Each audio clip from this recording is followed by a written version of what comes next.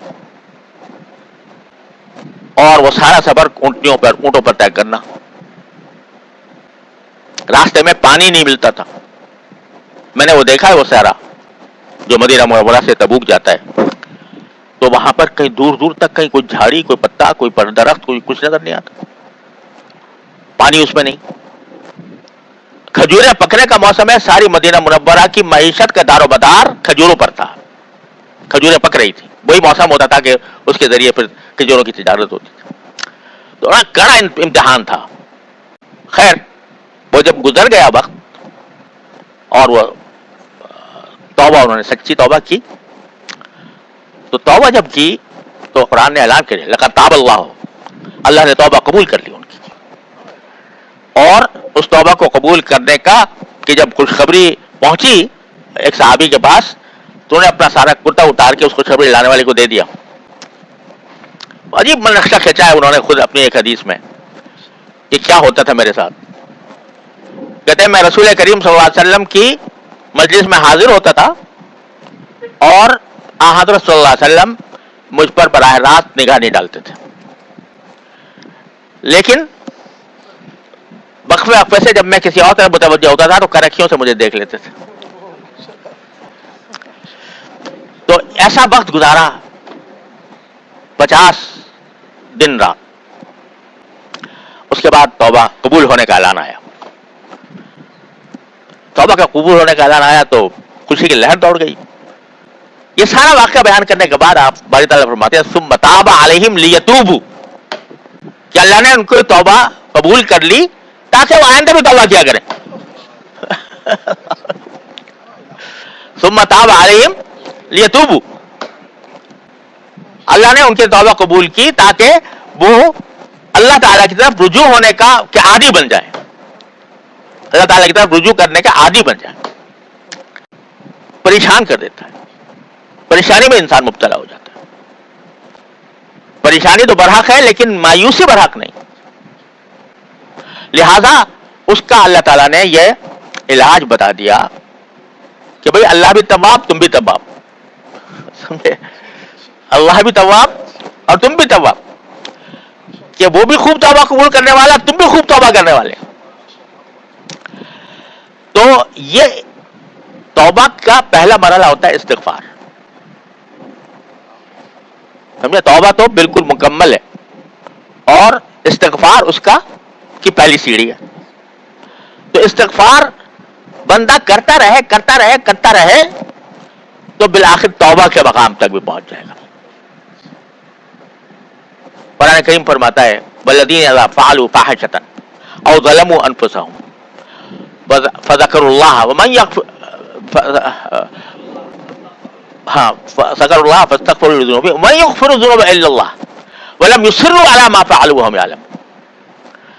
کیسے پیار سے باری تعالیٰ فرما رہے ہیں، اچھے لوگوں کا ذکر ہو رہا ہے، نیک لوگوں کا، بروں کا نہیں ہو رہا،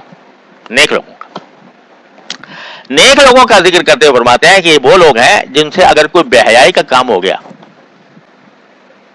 یا انہوں نے اپنی جان پر ظلم کر لیا، ہر گناہ اپنی جان پر ظلم ہے، اپنی جان پر ظلم کر لیا تو اللہ کو یاد کرتے ہیں اور اپنے گناہوں کا سے استغفار کرتے ہیں۔ بیچ میں اللہ فرماتے ہیں اور گناہوں کو اللہ کے ذریعے مانگے معاف کرے گا بھی کون؟